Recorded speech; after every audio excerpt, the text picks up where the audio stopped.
Et si nous parlions du travail? Oui, le travail qui est notre quotidien pour tous ceux, toutes celles et ceux qui ont la chance de travailler. La chance de travailler, tiens, nous allons réfléchir à cela. La valeur travail. Est-ce que la valeur travail est une valeur de droite? C'est Sandrine Rousseau qui a posé la question, enfin qui pose le débat. Sandrine Rousseau qui s'est exprimée sur le sujet, qui fait l'éloge aussi de la paresse. L'éloge, non, qui parle du droit à la paresse. Alors, le débat s'est installé, notamment avec Fabien Roussel, qui lui défend la valeur travail. La valeur travail est-elle une valeur de droite? Vous savez ce que nous allons faire? Nous avons d'abord nos invités, Nathalie Arthaud, qui est candidate lutte ouvrière, qui était candidate lutte ouvrière à l'élection présidentielle. Nathalie Arthaud, bonjour. Bonjour. Vous n'êtes plus candidate, oui, c'est fini. Bernard Cohen-Haddad, qui est président du think tank Étienne Marcel, président de la CPME, les petites et moyennes entreprises de Paris-Île-de-France. Bonjour. Bonjour. Merci d'être avec nous. Et Jean-François Amadieu, sociologue, directeur de l'Observatoire des discriminations de l'Université Paris-Panthéon-Sorbonne. Merci d'être avec nous. Bonjour. Bonjour. Bien, tous les trois pour réfléchir autour de cette valeur travail. Vous savez ce que nous allons faire? Nous allons d'abord écouter Sandrine Rousseau. Moi, je vous dis qu'on a un droit à la paresse, je vous dis qu'on a un droit à la transition des métiers. C'est-à-dire que quand on a un métier dans une industrie polluante, eh bien, on a le droit à changer. On a le droit aussi de faire des pauses dans sa vie. Et surtout, il nous faut retrouver du temps, le sens du partage et la semaine de 4 jours. Que là, on n'est pas du tout là-dedans. On est dans la valeur travail. Mais la valeur travail, pardon, mais c'est quand même une valeur de droite. Bien, la valeur travail est une valeur de droite, nous dit Sandrine Rousseau. Ce matin, Philippe Martinez était avec Patrick Roger sur l'antenne de Sud Radio. Le travail, c'est essentiel dans la vie, et pas uniquement pour la gagner, sa vie. Ouais. Même si beaucoup souffrent de pas la gagner en travaillant. Le travail, c'est essentiel parce que c'est du lien social. C'est le contact des autres. La notion de collectif est forte dans le travail. Donc le travail, c'est essentiel, à condition que on puisse bien faire son travail. Alors je constate, comme vous, certainement, que de plus en plus de travailleurs et de travailleuses vont au travail à reculons parce que ils ne perçoivent plus le sens du travail. Voilà, Nathalie Arthaud, de gauche bien différente. Sandrine Rousseau d'un côté et Philippe Martinez de l'autre. Et vous? Et Fabien Roussel de l'autre. Et Fabien Roussel, mais qui est proche de Philippe Martinez tout de même. Hein. Parti communiste, CGT... Alors, moi, je ne me suis jamais revendiquée de la gauche. Jamais. Ah bon, vous n'êtes pas une femme de gauche? Non, moi, je défends les intérêts des travailleurs. Des travailleuses et des travailleurs.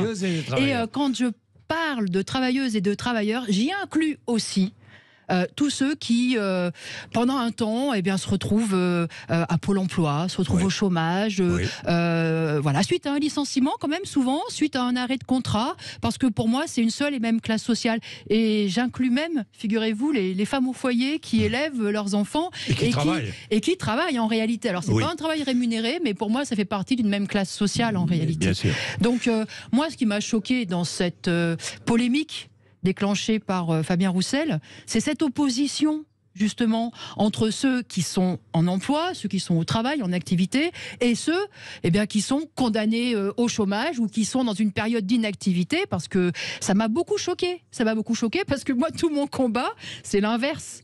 C'est précisément de faire prendre conscience... Sandrine Rousseau rebondit et dit que le travail, c'est une valeur de droite. Que dites-vous? Lui dites-vous? Moi, je dis que le problème, ce n'est pas le travail. Le problème, c'est l'exploitation. Moi, je suis communiste parce que j'aspire à une société où le travail serait libre, où on ne serait pas forcé, obligé de travailler, en prenant d'ailleurs, en acceptant tout et n'importe quoi, hein, pour gagner sa vie, et dans les conditions souvent impossibles. Parce que c'est ça le problème. Vous savez, le travail, il est vécu très très différemment selon que l'on choisit son métier, selon qu'on peut exercer ses talents, sa passion, dans des conditions correctes, épanouissantes, et selon qu'on n'a pas le choix, et que... Alors, on n'a pas le choix, donc... Et c'est l'écrasante majorité des travailleuses et des travailleurs. Donc, vous voulez dire, Nathalie Arthaud, que dans beaucoup de cas, le travail est une contrainte et une subordination. C'est un peu ce que vous dites. Je dirais même que pour beaucoup, et pour l'écrasante majorité du monde du travail, le travail, c'est une prison. Voilà. C'est une prison. Oui, c'est une prison. Vous croyez que beaucoup de Français peuvent entendre ça. C'est une prison. Ah, je pense que beaucoup Aiment leur travail, beaucoup aiment. Oui, mais ils l'aiment. Mais même ceux qui ont qui travaillent et qui avaient une vocation. Moi, je pense à tous ceux qui travaillent dans la santé. Et combien de témoignages avons-nous eu d'infirmières, d'aides-soignantes, de médecins aussi, expliquant que voilà, eux, c'était leur raison de vivre.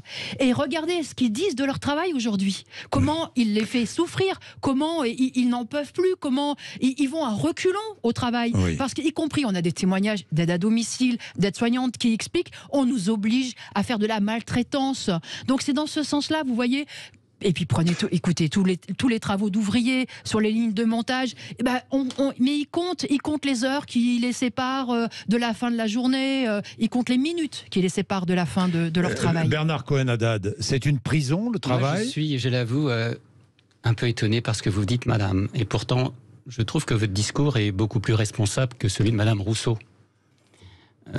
Moi, je pense aux petits entrepreneurs, aux artisans, aux commerçants, aux indépendants, aux professions libérales, qui pensent que le travail est un bien qu'ils apportent aux autres aussi. Ce n'est pas forcément une prison. C'est vrai que ça peut être une obsession, le travail, et on peut être malheureux dans son travail. Tout simplement parce qu'il y a des contraintes, il y a des responsabilités, y compris pour y aller, y compris pour beaucoup de nos petits entrepreneurs quand ils manquent des clients ou quand ils ont des conflits avec leurs salariés. Et ça arrive. Mais le travail, c'est aussi une source d'épanouissement, c'est une source de bonheur, c'est une source d'inclusion sociale, c'est une source de partage. Regardez tout simplement de notre histoire. Ceux qui ont bâti nos cathédrales, ceux qui font des métiers d'art, des orfèvres, ou tout simplement un électricien ou un plombier qui vient chez vous faire une belle installation électrique. Est-ce que pour lui c'est une prison de vous faire ce travail-là ? Ceux qui ont bâti nos cathédrales, pour la grande majorité, c'était des serfs qui avaient sans doute pas une durée de vie très longue. C'était pas des serfs. Et beaucoup de réalisations ont été faites au travers de l'esclavage aussi, vous savez. Jean-François Madieu. Et des grandes réalisations humaines. Oui. C'est de gauche, Et d'ailleurs, Nathalie Arthaud ne se revendique ni de l'une ni de l'autre. Hein. On est bien d'accord, c'est ce que j'ai compris. Oui, donc il y a deux sujets qu'il faut bien distinguer, parce que là, à l'instant, la discussion tourne autour de la question qui est de savoir si les gens sont heureux ou pas au travail, satisfaits ou pas de leur travail, engagés ou pas, malheureux comme la pierre ou pas, etc. Bon, bien sûr, sont heureux, d'autres sont malheureux. Mais exactement, cette discussion, on la connaît, on sait qu'en France, c'est vrai qu'il y a au moins 26% des gens qui sont malheureux, qui sont désengagés dans leur travail, beaucoup traînent les pieds, vont pour gagner leur vie au travail, et puis voilà. Bon, mais ça, au fond, c'est pas le sujet. Non, c'est pas le sujet. Ah non, c'est pas le sujet, parce que ce qui est ouvert, effectivement, par Fabien Roussel et surtout Sandrine Rousseau, qui en a rajouté pas mal de couches, c'est quand même la question qui est différente, qui est de savoir si le travail en tant que tel est une valeur de droite ou de gauche. Grosso modo, la paresse, l'oisiveté, est-ce que c'est de droite ou de gauche ? Et ce droit ouvert, Nathalie Arthaud allait un peu paradoxalement dans cette direction en disant que finalement c'était un droit à la liberté de vivre ses passions, même si ces passions ne peuvent pas être un emploi au sens classique du terme. Donc j'ai noté ça quand même. Bon, alors comment on peut répondre Là, moi, je prends ma casquette disons de quelqu'un qui connaît un petit peu l'histoire du mouvement ouvrier, de la gauche, etc. Et le travail. En réalité, par exemple, quand vous regardez dans le monde syndical, appelé toute une partie de la gauche traditionnellement et depuis longtemps, bien sûr qu'ils sont très attachés à la valeur travail, bien sûr à la défense de l'emploi, d'un meilleur travail, etc. Ça, c'est authentiquement de gauche. Pourquoi la valeur travail n'est pas en réalité de droite ? Je vais vous dire pourquoi. Parce que, prenons un exemple, Nathalie Arthaud est enseignante, je le suis aussi. Le mérite, le fait qu'on contrôle des connaissances, qu'il y ait des examens, qu'il y ait des diplômes, que le mérite et le travail comptent dans le système éducatif. C'est valoriser la valeur travail. C'est valoriser la valeur travail. C'est un modèle non seulement républicain, mais c'est valoriser le travail. Qui l'attaque depuis quelque temps ? On est concerné dans mon université, à l'université Paris 1. Quand on est occupé, qu'on a des tags et des slogans partout sur les murs, entre les deux tours de la présidentielle, de militants qui viennent tout casser d'ailleurs, et qui écrivent « Halte à la méritocratie, non au mérite », je m'interroge. Qui sont ces gens qui disent non au mérite dans un système ? Halte au diplôme, halte au mérite ?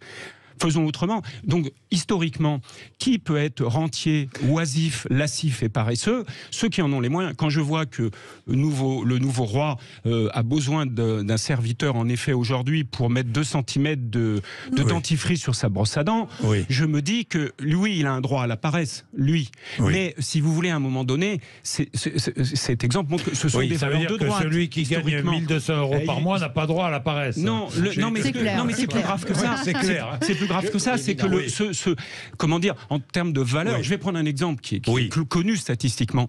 Dans le système éducatif, et Nathalie Arthaud le sait bien, qui sont ceux qui peuvent se permettre dans les lycées ou ailleurs de ne rien faire parce que, étant fils à papa, ils auront demain un emploi, une carrière et il n'y aura pas de problème. On le sait, c'est une partie des enfants de la bourgeoisie.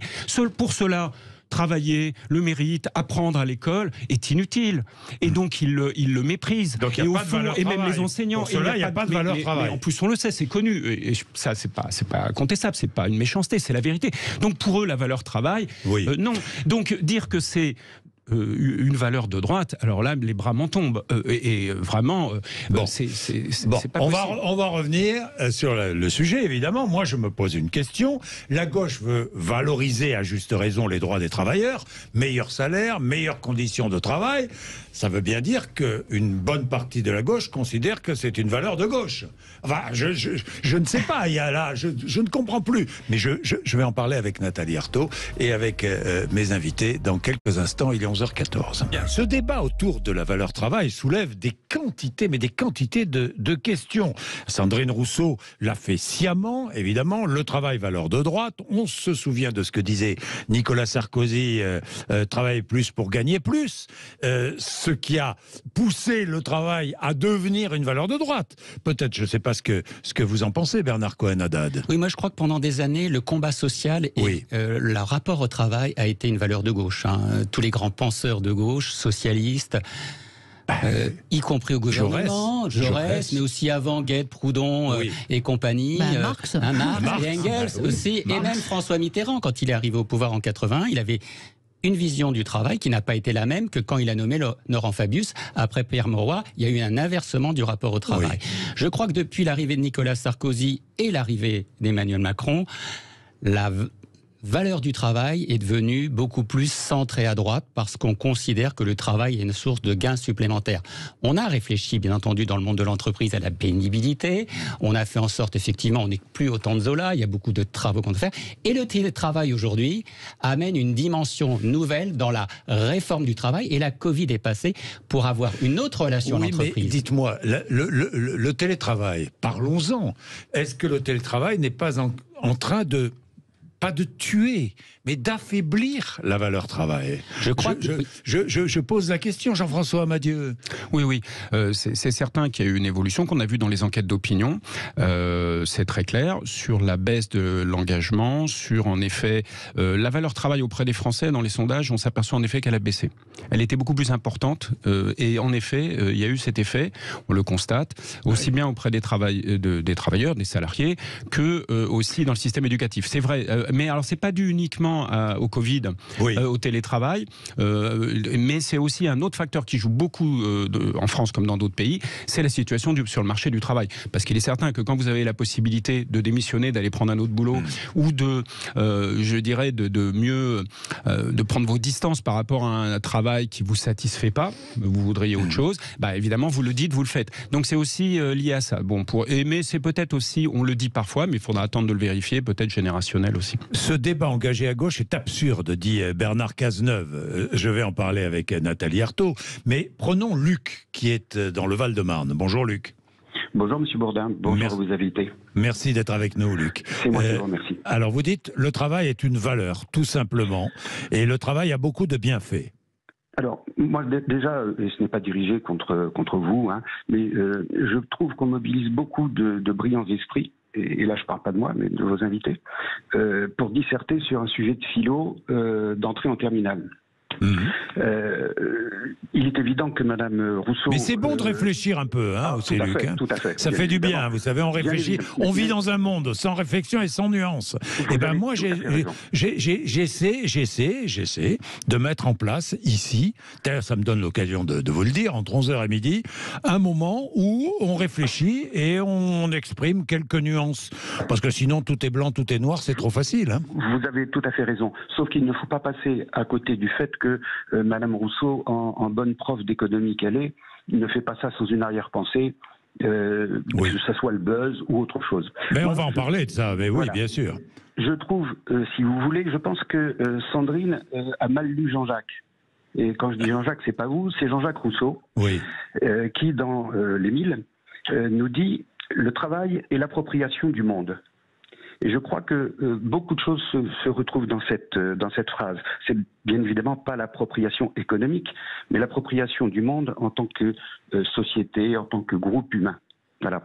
Effectivement, le travail est un facteur, je dirais, de progrès social. On ne peut pas ne pas voir tout ce qui a été fait, ne serait-ce que pour certains progressistes, qui ne soient pas basés sur le travail. Tous les progrès sociétaux sont basés là-dessus. Et aussi, le travail, pour moi, c'est pas uniquement le travail à l'usine où on embauche à 5 heures du matin pour faire les 3-8. Le travail, c'est aussi le travail de l'artiste, le travail du musicien, du romancier, qui aussi, ce travail des arts demande je dirais, une force intellectuelle extrêmement importante. Donc, à Rousseau, moi, Sandrine, je dirais que, comme Voltaire, et c'est pas pour faire comment dirais-je, le savant, il disait que le travail éloigne de nous 3 grands mots, l'ennui, le vice et le besoin. Et je pense que si on commence à faire comprendre à nos enfants que finalement tenir les murs c'est une activité sociale et autres, je pense qu'on va vers un gouffre insondable. Merci Luc pour cette philosophie partagée, matinale, mais vraiment bravo pour votre témoignage. Alors justement Nathalie Arthaud, je le disais tout à l'heure, la gauche à juste raison, veut valoriser les droits des travailleurs. Valoriser les travailleurs, c'est se battre pour de meilleurs salaires et se battre pour des conditions de travail bien meilleures. Ça prouve bien que la valeur travail est une valeur de gauche aussi. Non ? Non, mais moi, d'abord, je me retrouve dans une bonne partie de ce que vient de dire Luc. Oui. Et je reviens à ce que j'ai dit au départ. Le problème, ce n'est pas le travail, c'est l'exploitation. C'est ça le problème. Et qu'il y a bien des façons... On n'est pas forcément exploité au travail. Eh bien, c'est bien sûr l'essentiel du travail aujourd'hui. L'essentiel du travail salarié. Et le travail salarié aujourd'hui est un travail exploité à différents niveaux. C'est évident qu'il y a une différence dans l'exploitation entre une femme de ménage et un pilote d'avion, d'accord, et un journaliste, d'accord. Mais oui, bien sûr que le travail aujourd'hui, il est organisé pour être produire de la richesse. Il est organisé pour produire de la richesse et pour produire des profits et pour produire des dividendes. Donc c'est ça le problème. Et il est organisé surtout pour ça et pas pour que l'homme s'épanouisse, pour que l'homme devienne entier. Tout n'est pas noir et tout n'est pas blanc, c'est ce que je disais. Écoutez, l'écrasante, là on parle du monde, en tout cas moi je parle de ce point de vue-là. Et mon combat, c'est précisément de libérer tout l'ensemble du monde du travail qui vit dans cette situation. Et le monde, il repose là-dessus. Vous savez, concrètement, posons la question concrète. Ça fait maintenant des années, et depuis Sarkozy, que effectivement la droite, le gouvernement nous explique il faut que le travail paye. Il faut que le travail paye. Ah, ils nous le disent tous. Édouard Philippe, je suis sûr que ce matin, il va le dire, là. Il faut que le travail paye. Mais le travail, il paye. Le travail de l'aide à domicile, le travail de l'ouvrier, le travail de l'éboueur, le travail du professeur, le travail du conducteur de bus, il paye? Non, il ne paye pas. C'est ça le problème aussi dans cette société. Qu'est-ce qui paye? C'est le capital. C'est le capital investi là où ça va bien, là où il y a effectivement de quoi engranger du pognon. Regardez comment aujourd'hui ils font leur profit, tous ceux qui sont dans l'énergie au travers de la spéculation, parce qu'ils profitent d'un marché qui est en train de voir les prix exploser. Alors là, ils engrangent. Et c'est comme ça que toute la société, elle fonctionne. Regardez les multimilliardaires, comment ils ont fait leur argent. Ils l'ont pas fait en bossant et en s'échinant et en méritant parce qu'ils ont fait un travail utile et indispensable. Ils l'ont fait parce qu'ils avaient effectivement investi leurs œufs et bien misé et bien parié et qu'ils avaient beaucoup à parier. Bien. Bernard Cohen-Haddad. C'est ça le problème de la société actuelle. Je comprends le combat de Nathalie Arthaud, même si je ne le partage pas, mais au moins on sera d'accord peut-être, c'est que l'exploitation de l'homme par l'homme à des fins négative n'est pas supportable, elle n'est pas acceptable. Mais c'est le moteur de cette société. Je ne le crois pas, madame. Je crois justement qu'on a évolué dans le monde de l'entreprise et dans l'activité économique pour avoir de la production et une relation au travail beaucoup plus humaine, beaucoup plus responsable. C'est tout le combat que nous menons, nous, ce que j'appelle les entrepreneurs sociaux en matière de RSE, de ESG, vous savez, cette modification de la gouvernance et faire en sorte qu'il y ait la qualité de vie au travail et la qualité de vie dans les entreprises. Et en même temps, tout est fait pour allonger la durée du temps de travail. Tout est fait pour écraser les salaires. Tout est fait pour un problème de budget et de finances publiques. Ah ben voilà. Donc il y a les discours qualité de vie au travail, il y a les discours on va rendre le travail plus simple et en même temps c'est pas un problème d'entreprise. On charge la mule et en même temps on écrase les salaires alors que tous les prix augmentent. On dit non aux augmentations générales des salaires. Je voudrais, parce que le temps passe vite, c'est bon signe quand le temps passe vite. 0826 300 300, nous avons eu Luc il y a quelques instants. J'attends d'autres témoignages évidemment, mais j'ai plein de questions à poser autour du travail. C'est vrai que notre société sacralise le travail aujourd'hui. Parce que sans travail, c'est une forme de mort sociale. Bien sûr. Quand on n'a pas de travail, et la réflexion doit être développée. Et Jean-François Badieux va développer cela. C'est une sorte de mort sociale. C'est une absence d'estime de soi. Bien sûr. Si on n'a pas de travail aujourd'hui, il faut regarder cela. Donc, valeur de droite, de gauche, je ne sais pas. C'est une valeur personnelle. C'était une valeur judéo-chrétienne pendant longtemps. Oui, pendant longtemps. Bien, on va parler de tout ça. Vous êtes sur l'antenne de Sud Radio, il est 11h28, à tout de suite. Il est 11h32, merci. Vous êtes sur Sud Radio, c'est un plaisir de vous savoir là, 0826 300 300, et c'est un plaisir d'évoquer ce sujet, la valeur travail. Sandrine Rousseau, Fabien Roussel ont mis ce sujet au cœur du débat, volontairement, l'un comme l'autre. Ce sont des spécialistes du buzz, ne soyons pas dupes. Évidemment, nous ne sommes pas, mais ça nous permet de réfléchir. Donc, je disais tout à l'heure, c'est vrai que notre société sacralise le travail. Nathalie Arthaud, sans travail, c'est une mort sociale. Donc le travail a une valeur, forte valeur, qu'elle soit de droite ou de gauche. Et je peux vous dire que ceux qui bossent, ils le savent, et y compris, ils en sont fiers. Vous savez, moi je passe... vous êtes prof, je le rappelle. Oui, je suis enseignante, mais régulièrement, je vais soutenir des salariés qui se battent pourquoi ? Pour pas être foutus à la porte, qui se battent pour que leur usine elle ne ferme pas régulièrement. Vous vous souvenez des Continentales ? Mais oui. Vous vous battez pour le travail. Donc les salariés, les travailleurs se battaient en effet. Alors je peux vous dire que s'il y en a qui respectent la valeur travail, c'est bien. Mais ce ne sont pas des gens de gauche. Et ils savent. Alors, mais justement, c'est pour ça que moi, gauche-droite, c'est pas ça mon problème. Mon problème, c'est les intérêts du monde du travail. Oui. Donc vous êtes en contradiction avec Sandrine Rousseau. Les salariés savent très bien. Sandrine Rousseau dit une aberration alors.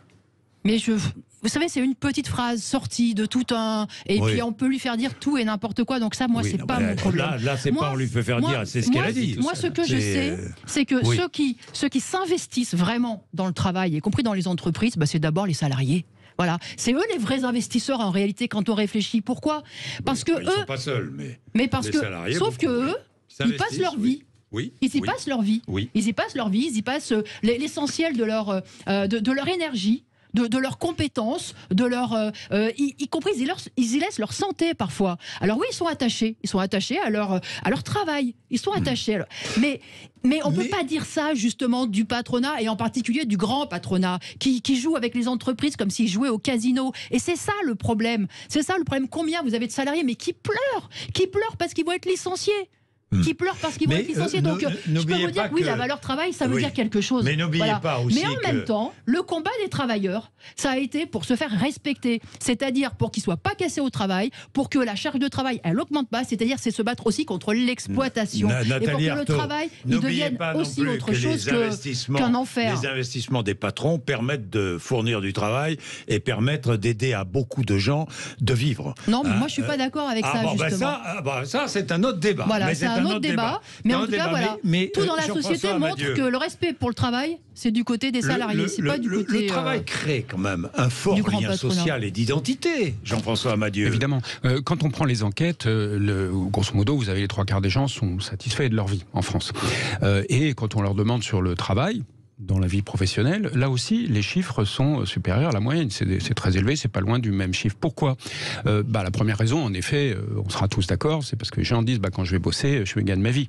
Je fais vivre ma famille. Ça, c'est bien, mais je fais vivre ma famille, je gagne etc. Mais vous avez raison, l'autre aspect, c'est pas juste le job intéressant, etc., parce que beaucoup de gens n'ont pas forcément un job passionnant, mais il y a aussi autre chose qu'il faut pas oublier, et vous en parliez tout à l'instant, c'est un lieu de sociabilité, parce qu'il ne faut pas oublier, quand les gens vont travailler, finalement on s'aperçoit dans les enquêtes qu'ils vont retrouver des collègues.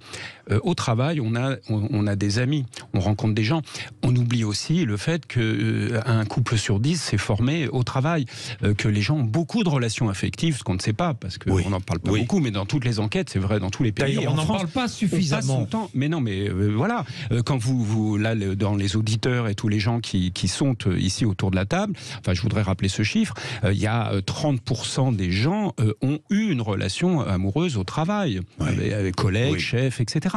Donc c'est ça la réalité. C'est un lieu, le travail, où effectivement quand vous n'en avez pas, qu'est-ce que vous devenez ? C'est dur. Et donc c'est pas juste que le travail est valorisé, c'est parce que c'est une occasion aussi, en effet, de voir des gens. C'est aussi lutter contre la solitude, contre l'isolement, contre... Exactement. Sinon vous êtes isolé. D'ailleurs, on sait qu'il y a les taux de suicide et les gens au chômage, pour eux c'est dur, etc. Donc ça c'est certain. Et alors vous allez me dire, et ça n'enlève rien au fait que bien sûr il y a toujours, depuis la nuit des temps et encore aujourd'hui, il y a toujours bien sûr une revendication normale et syndicale et bien sûr des salariés de pas trop travailler, d'avoir un meilleur travail, de gagner plus, etc. D'où le débat d'ailleurs sur l'idée travailler plus pour gagner plus. Bien sûr, c'est normal que de gauche ou syndicalement vous disiez oui, attendez, vous êtes gentil, mais augmentez les salaires, puis ne travaillons pas plus. Bon, ce qui est normal, mais c'est logique. Enfin, je veux dire, si vous êtes un syndicaliste, c'est pour vous dire ça. Sandrine Rousseau ne dévalorise pas le travail lorsqu'elle dit... bien sûr. Lorsqu'elle dit c'est une valeur de droite, est-ce qu'elle dévalorise pas le travail ? Si, c'est-à-dire qu'elle s'attaque fondamentalement au travail et à la valeur travail. Et alors, évidemment, jeter l'anathème en disant c'est une valeur de droite, ça, c'est évidemment décrédibiliser. Alors, Florence témoigne. C'est très intéressant. Vous allez écouter Florence, qui est travailleur social. Bonjour, Florence. Oui, bonjour. Florence, vous êtes dans les Hautes-Pyrénées, hein, Florence ? Absolument. Bon. Je voulais juste apporter ma petite contribution. Allez-y, elle est utile. Modeste, mais je voulais vous donner mon avis. Je suis travailleur social depuis maintenant presque 30 ans. Oui. J'ai vu la société évoluer et je voudrais dire 2 choses. La première, c'est qu'on a beaucoup plaint les soignants durant ce Covid. Je tiens à préciser qu'on était sur le premier plan, nous aussi, les travailleurs sociaux, en période de pandémie, qu'on a été rattrapés par les cheveux au niveau du Ségur il y a juste 2 mois, avec 183 € péniblement acquis. La deuxième chose, c'est que dans mon expérience professionnelle, j'ai beaucoup de travailleurs pauvres, malheureusement. Je les rencontre tous les jours. J'ai beaucoup de gens qui ne travaillent pas et qui n'ont pas l'intention de travailler. Je le dis parce que je le pense. Tout simplement parce vous le pensez ou vous le voyez, vous l'entendez ? Je l'entends. Tout simplement parce que le système est mal fait. Et je suis dans un département où il y a beaucoup de saisonniers. La réforme du chômage, je ne sais pas si c'est la bonne solution qui a été apportée.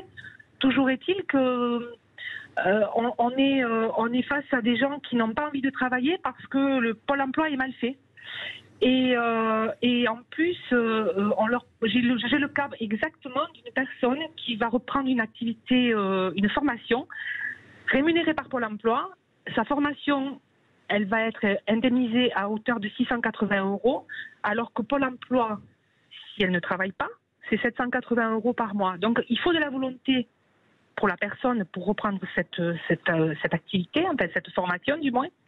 Et ce que je voulais dire aussi, c'est que nous, acteurs de terrain, on a des solutions pour ces travailleurs pauvres. Et malheureusement, personne ne nous écoute. On a plein d'idées, mais plein, monsieur. J'en suis certain, Florence, j'en suis certain. Et je suis désolée que toutes ces personnes bien pensantes ne nous ont jamais écoutés. Voilà, je tenais à le préciser, parce que je ne suis pas le porte-parole de toutes mes collègues ou de tous mes collègues, bien entendu. C'est un avis personnel et je veux retranscrire ce que je vis tous les jours. Mais je pense que nous avons des solutions pour Florence, le quotidien. Et sur le travail en lui-même, la valeur travail, vous sentez que celles et ceux que vous croisez n'ont plus, je sais pas, non plus d'attrait pour le travail, pour cette valeur, parce qu'ils ne trouvent pas ce qu'ils veulent, parce que c'est cela, Florence? Mais parce que M. Bourdin, tout simplement, on ne les incite pas à vouloir travailler. Effectivement, il faut une rémunération de salaire. Oui. Alors moi, je viens d'apprendre, je suis désolée, je suis assez cash dans ma... Non, mais vous avez raison, Florence, soyez-le. Il y a des augmentations de salaire terribles pour certains corps de métier. Alors, je ne fais pas de politique. Et par contre, les gens qui ont travaillé tout l'été dans des conditions déplorables, pour nos pompiers notamment, pour nos maçons, pour les gens qui refont les routes, ils ont des petits salaires, ces gens-là. Mais qu'on les revalorise. On a des idées pour ça, mais on ne nous écoute pas. Alors faire de la politique, j'entends bien, mais c'est pas intéressant qu'on nous écoute à nous. Et effectivement, on aura des solutions. Elles seront peut-être pas les meilleures, mais je pense qu'elles seront pertinentes, monsieur. Bien, merci beaucoup, Florence, pour cette intervention. Nathalie Arthaud, vous écoutez, Florence? Oui, bien sûr. Il faut que le travail paye, bien sûr. De toute façon, il n'y a pas le choix. Il n'y a pas le choix. Il faut quand même bien vivre. Il faut pouvoir payer son logement.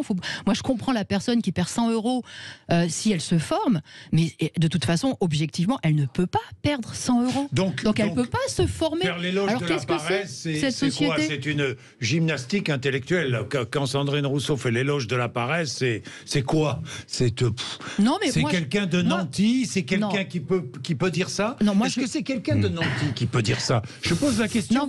Non, mais écoutez, il y a eu c'est plus facile de dire je fais l'éloge de la paresse quand on est prof d'économie, député et qu'on est tranquille, que dire je fais l'éloge de la paresse quand je gagne 1000 euros par mois, que j'arrive pas à finir la fin du mois. Je sais pas. Non, mais le droit à la paresse, c'est un ouvrage qui a été écrit par Paul Lafargue, qui était un communiste et qui voyait bien que dans cette société de classe sociale, il y avait une minorité capitaliste qui, eux, paraissaient. Qui, eux, effectivement, avaient tout à leur pied. C'était une autre époque. Qui, eux, non, ce n'est pas une autre époque. Et ils constataient que ceux-là même qui paraissaient, qui ne faisaient rien de leurs 10 doigts et qui avaient le jackpot, etc., ils faisaient la morale aux travailleurs en leur disant « Allez-y, trimez, il faut en baver, c'est comme ça dans la vie, etc. etc. » Et c'est comme cela qu'il s'est révolté. Et moi, oui, je crois qu'il faut se révolter contre cette idée-là. Et je crois qu'il faut se révolter contre cette situation. Écoutez, je suis désolée, mais on voit bien qu'aujourd'hui, est-ce qu'on n'aurait pas les moyens de travailler moins? On devrait tous travailler moins, mais travailler tous. Et travailler tous. Et on pourrait bien sûr gagner plus si la société était organisée autrement. Pas seulement pour que l'argent soit aspiré à un pôle. Vous vous rendez compte, Bernard Arnault, on l'a tous dit, mais quand même je le redis, c'est 2 SMIC par minute qu'il a gagné au titre de ses dividendes de 2021, 2 SMIC par minute. Vous vous rendez compte de ça? Alors c'est pas seulement qu'il est très riche, mais c'est que toute la société elle est organisée pour faire du fric, du profit. On fait tout et n'importe quoi. On devrait l'organiser rationnellement. Et on pourrait travailler tous. Il y a une différence entre revendiquer, souhaiter que les gens travaillent moins, c'est ce qu'on appelle la réduction du temps de travail, et la paresse ou le droit à la paresse. C'est quand même 2 choses. Je vais prendre un exemple. Dans le mouvement ouvrier, on se souvient au tournant du siècle, quand il y avait la revendication de la journée de 8 heures. Ça a été un grand combat. Quel était le slogan? Je rappelle, syndicalement, 8 heures pour travailler, 8 heures pour s'instruire, 8 heures pour dormir. Pourquoi? Parce qu'à l'époque, on disait si les ouvriers, s'ils ont du temps de travail, du temps de repos, ils vont picoler, bref, ils seront oisifs. C'est la paresse. Mais dans le slogan, il y a l'idée que c'est pas pour paresser. Et vous voyez ce que je veux dire? Mais ça illustre cette notion qu'on connaît quand même, que ça reste le travail, ça reste une valeur. Et c'est pas. Du coup, je crois que ça n'enlève rien au fait qu'il faut réduire le temps de travail. C'est pour ça que pas de malentendu. On peut travailler moins, mais c'est pas la même chose que de dire que le travail est universel. Me semble-t-il. Même quand on paresse, est-ce qu'il n'y a pas aussi une forme de travail, justement, parce que vous citiez précisément précisément les artistes, les intermittents, etc. Vous croyez que dans la période où justement ils ne sont pas en activité, ils ne continuent pas de produire, de réfléchir, de nourrir leur... Non, mais voilà. Sauf que moi, vous voyez, je suis pour que ça soit une ouverture pour tous. Si on travaillait tous beaucoup moins, eh bien on aurait cette possibilité-là aussi de déployer d'autres talents, d'autres types de travail. Il y a juste un point, je voudrais savoir, qu'est-ce que vous faites si vous ouvrez une liberté, un droit étendu et possible pour tous, qui souhaitent vivre sa passion en étant intermittent, pour prendre cet exemple. Donc vous étendez ce qu'on appelle le régime des intermittents, mais vous l'étendez à un nombre très très important de gens qui finalement aimeraient bien pouvoir quelques heures dans l'année ou dans le mois à vivre une passion, quelque chose qui leur plaît, faire une pause, comme dit Sandrine Rousseau, et faire ça peut-être durablement, tout en étant tout à fait indemnisé à des niveaux très élevés. Mais vous ne pouvez pas étendre le système, car à un moment donné, vous avez juste une difficulté. C'est pas une question c'est une question d'équilibre et de financement de l'ensemble. Si vous l'étendez très largement. Ça n'est pas une critique sur le régime des intermittents en soi tel qu'il existe actuellement pour le spectacle, parce qu'on sait qu'il est nécessaire, etc. Mais si vous l'étendez, qu'est-ce que vous devenez ? Voilà, moi je suis contre les privilèges, justement. Allez, il est déjà à midi moins le quart. On se retrouve dans 2 minutes. C'est Bernard Cohen-Haddad qui a des réflexions à faire. Allez, à tout de suite. Il est 11h49. Merci d'être avec nous. Allez, nous parlons de la valeur travail. Nous parlons des déclarations de Sandrine Rousseau. Enfin, pas des déclarations. Nous rebondissons sur les déclarations de Sandrine Rousseau, sur le débat ouvert, notamment avec Fabien Roussel. La valeur travail, valeur de droite, dit Sandrine Rousseau, qui fait l'éloge un peu de la paresse. Mais Hector a voulu réagir. Bonjour Hector. Oui, bonjour Jacques Bourdin. Vous appelez de Montpellier, vous êtes surveillant pénitentiaire. C'est ça. Hector, allez-y. Voilà. Donc en fait, je voulais réagir. La valeur travail, oui, effectivement, la valeur travail, c'est une valeur de droite, parce que les gens, ce qu'ils vont appeler les droitards, effectivement, ils n'ont pas le temps d'aller manifester, ils bossent en fait. Et ils bossent et ils font avancer les choses. Après, pour en revenir aux propos de Nathalie Arthaud, j'ai pas le souvenir qu'une société régie par les principes du communisme ait fonctionné. Et si on sait que le capitalisme, c'est l'exploitation de l'homme par l'homme, le communisme, c'est l'inverse. Donc je n'ai pas le souvenir d'avoir un exemple de société communiste qui ait fait progresser l'humanité, en fait. Donc ils sont tous bien gentils, mais au bout d'un moment, certes, la société est toujours perfectible, mais le travail, c'est comme ça que nos ancêtres ont fait avancer les choses. Ils ont travaillé, ils ont revendiqué des choses. À un moment donné, si on est dans un pays qui ne travaille plus, qui va dépendre de quoi ? D'un salaire universel et à rien faire, c'est une société qui stagne et en fait on devient plus dépendant encore à un système. Vous soulevez le problème du revenu universel, on va y venir. Vous dites aussi, Hector, je n'ai aucun souci avec ceux qui gagnent mieux leur vie que moi. Ah non, absolument pas. Absolument pas, parce que en fait, c'est quoi ? Il y a des dividendes.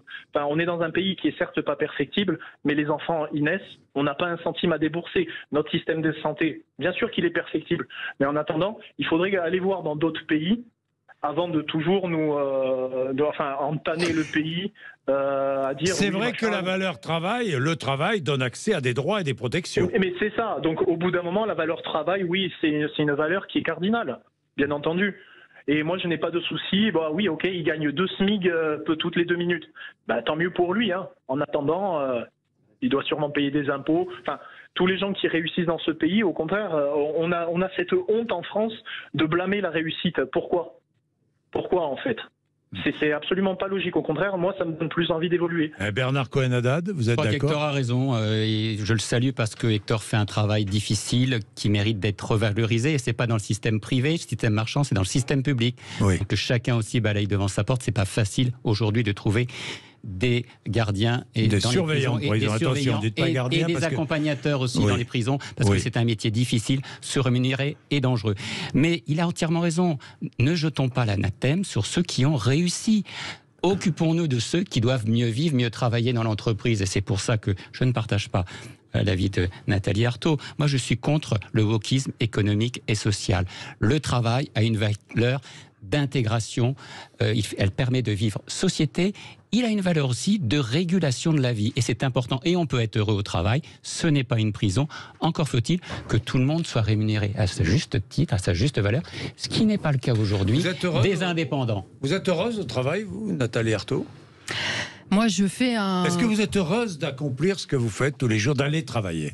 Moi, je pense que je fais quelque chose d'utile et j'essaye de me rendre utile auprès de mes élèves. Utile. Et en même temps, Mais vous aimez je ressens une très forte frustration de tous les instants parce que je sais que je devrais travailler autrement. Je devrais travailler en plus petits groupes. Je devrais avoir la possibilité de m'adresser à chaque élève, à faire du sur-mesure. Voilà, je devrais pouvoir faire ça. Ça devrait être ça mon vrai travail. Et je ne peux pas parce que je n'ai pas les conditions de travail qui me le permettent. Parce que les groupes de classe sont trop chargés. Parce que moi, mes élèves, ils ont 17, 18 ans. Et ils sont déjà allés pour beaucoup d'échecs en échecs. Ils ont un problème de manque de confiance. Il faudrait faire un travail, voilà, aller les chercher là où ils sont, leur donner envie. Je n'ai pas cette possibilité-là. Donc je ressens beaucoup de frustration. Moi, je le dis, le travail, la société en a besoin, toutes les sociétés en ont besoin. Ce que je conteste, c'est ceux qui dominent le travail, ceux qui décident à la place de tout le monde, parce que voilà, ils ont les capitaux, c'est eux qui ont les entreprises entre les mains, c'est eux qui décident ou pas de donner de l'argent pour, y compris les services publics, etc. Et donc ils décident de quel type de travail on fait, pourquoi on travaille, pour produire quoi, combien de temps, comment on organise le travail. Et c'est ça que je conteste. Et je pense qu'en effet, une société véritablement démocratique, elle devrait permettre à tous ceux qui la constituent et ceux qui travaillent au premier chef, de décider collectivement de à quoi servent tous nos efforts, et comment on l'organise. La question que vous Donc posez... c'est en cela que je suis contre l'exploitation de l'homme par l'homme et que je suis communiste. Alors, la question qu'avait posée Jean-Jacques Bourdin, c'est de savoir si le travail était, pour reprendre votre formule tout à l'heure, était une prison pour vous. C'était ça la question, puisque vous avez dit que le travail est une prison. Pour moi, non. Mais pour beaucoup de salariés, beaucoup d'hommes. Pas pour vous, les salariés. Et vous savez, mais pas pour moi. Et en même temps, vous épanouissez au travail. Et en même temps, c'est une frustration. Parfois non. Et parfois non. Mais on est tous et pareils. parfois, c'est dur. Mais on est tous pareils. Je peux vous dire que je rentre du boulot, je suis cuite. Mais tout le monde. Voilà. Non, mais parce qu'on s'est donné. Parce qu'il y en a justement précisément qui font pas grand-chose de leur vie. Voilà, il y en a qui voilà, et qu'il faut absolument qu'on répartisse les efforts, qu'on répartisse le travail, de façon à ce que précisément on ait aussi du temps. Partage du travail pour nous. Et revenu universel. Répartition du travail. Rappelez ce qu'est le revenu universel. Répartition du travail entre tous. Oui. Jean-François Madieu Non, mais c'est pas une idée nouvelle. Alors c'est vrai qu'il y a toujours eu un débat au sein de la gauche, mais effectivement l'idée c'est qu'on considère que, mais ça existe déjà largement en partie, puisque c'est le fait d'avoir un revenu de subsistance minimum, acquis à tous, de toute façon. Et on n'est pas loin de ça déjà, parce qu'avec des dispositifs comme le RSA ou des dispositifs de ce type, on a déjà introduit cette idée, en partie, partiellement. Mais l'idée c'est qu'effectivement c'est acquis à tous, mais ça, bien sûr les étudiants aussi, n'importe quel individu. Donc c'est une forme de alors là, on peut, si vous voulez, l'idée, c'est pas en soi, pourquoi pas. Le seul problème, c'est le delta ou l'écart qui va séparer ceux-ci de ceux qui exercent effectivement un travail après. Mais c'est une forme de redistribution comme une autre. D'ailleurs, l'auditeur qui vient d'appeler abordait un autre sujet, qui est que c'est pas parce qu'on considère que le travail est une valeur et que le travail est important que pour autant, on n'a pas le droit de considérer qu'il doit y avoir une redistribution, des politiques redistributives, une fiscalité pour ceux qui gagnent plus, qui ont réussi, etc. Donc et des écarts de rémunération ou de patrimoine qu'on admet ou qu'on n'admet pas. Ce débat, il existe et il est normal. Mais c'est pas, mais on peut être pour la valeur travail, trouver que c'est très bien, et puis ne pas approuver des écarts dans les patrimoines ou les rémunérations. C'est deux débats différents. Merci Jean-François Madieu, merci Nathalie Arthaud d'être venue, Bernard Cohen-Haddad, merci à vous.